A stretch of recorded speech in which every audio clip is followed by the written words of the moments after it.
Hey, Professor Clough, this is Jake Wood. I'm going to be doing my presentation today on the Interregnum, Oliver Cromwell, and John Milton. So before I begin my presentation, I'd like to give a brief history of what was happening right before this time period, just so we can understand what was going on at the time. There was a king named Charles I who was not well liked by the Puritans in England. These disagreements led to 2 civil wars. And at the end of the Second Civil War, there was a group of military leaders known as the Grandees who decided that the only way to establish peace in England was to get rid of King Charles I. These Grandees were Puritans and members of what was known as the parliamentary cause. So they wanted the people to have more of the power and more of a say in what the government was doing, rather than absolute power resting in the hands of the monarch.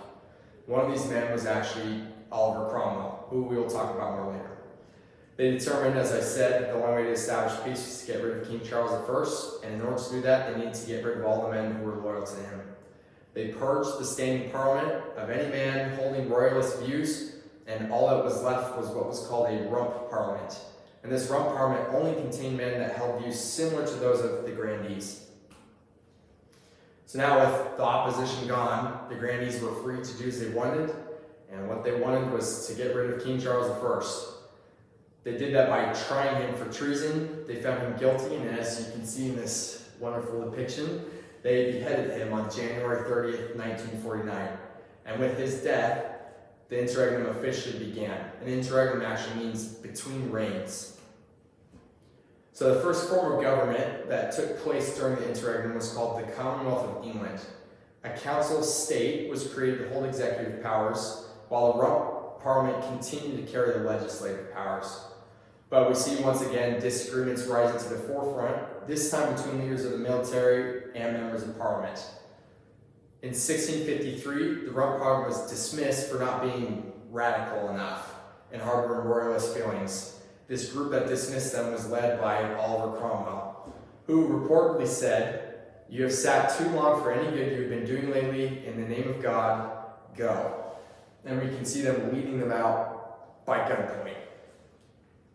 This rump parliament was then replaced with the nominated assembly, or bare bones parliament. And it was filled with men that were handpicked by Cromwell and other officers because of their opposition to royalist views and their support of the Grandees. This government was actually in place for such a short amount of time that I could not find a picture of them. So they were dissolved after only 5 months on December 12th, 1653, but they paved the way for the next form of government that took power, which was called the First Protectorate.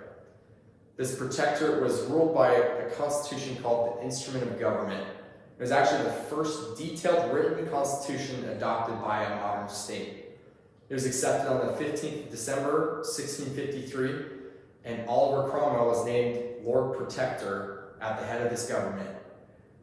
This position gave him executive power, but he wasn't a king. It was an elected position, but an elected position that he would hold for the remainder of his life. A parliament was also created to assist in governing, but was eventually dismissed after a series of uprisings, which led to military rule. So who was Oliver Cromwell? Though we don't know much about his early life, we know that he was a fairly well-off landowner that eventually became a member of parliament. He led English forces against those of King Charles I during the English Civil Wars. He was known as an excellent military leader, but a very brutal man. His most well-known military campaigns actually came during the time of the English Commonwealth from 1649 to 1653. He led a very successful military campaign to put down an Irish revolt in 1649, but was actually accused of slaughtering thousands of innocent civilians.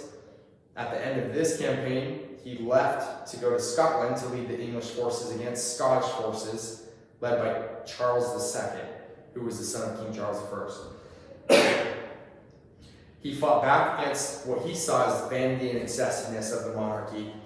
And this can be seen actually in the fact that in his induction, he wore all black and he pushed for a much more sober society.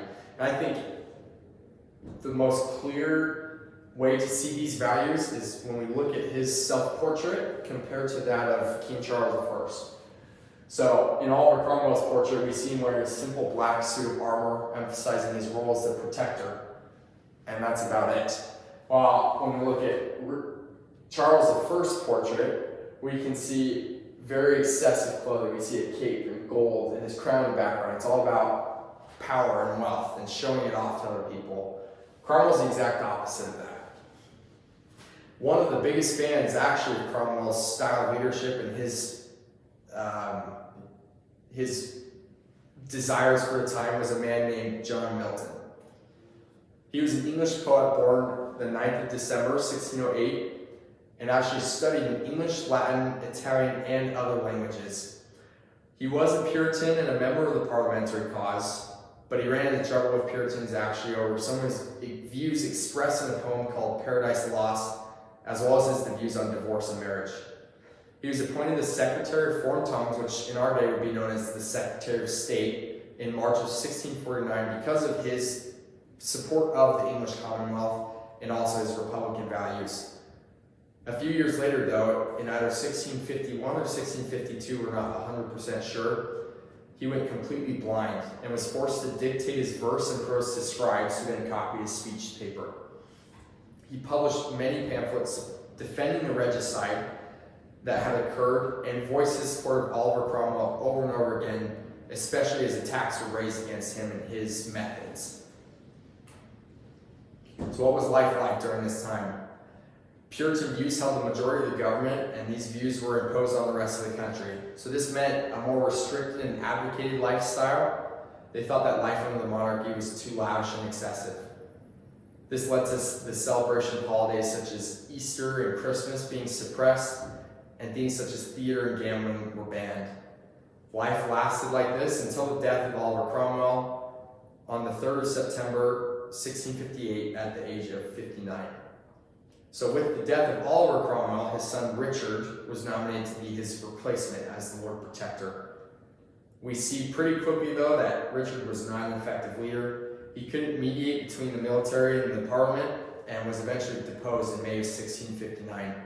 The English government remained unstable until about February of 1660, when General George Monk marched into London and restored the monarchy under Charles II, the son of Charles I, officially bringing the Interregnum to an end. So with the end of the Interregnum, what happened to John Milton? He was one of the most vocal supporters of Oliver Cromwell and the things that he did.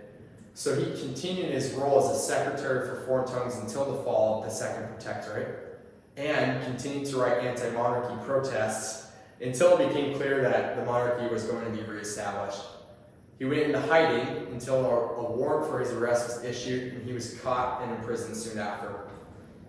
Luckily, with the help of some influential friends and some friends who happened to be members of Parliament, such as Andrew Marvell, one of his former scribes, he was able to secure his release, and he lived the rest of the days writing poetry. He actually wrote his most famous work, Paradise Lost, after the Interregnum had ended. He died on the 8th of November, 1674, at the age of 65. And that concludes my presentation on the Interregnum, Oliver Cromwell, and John Milton.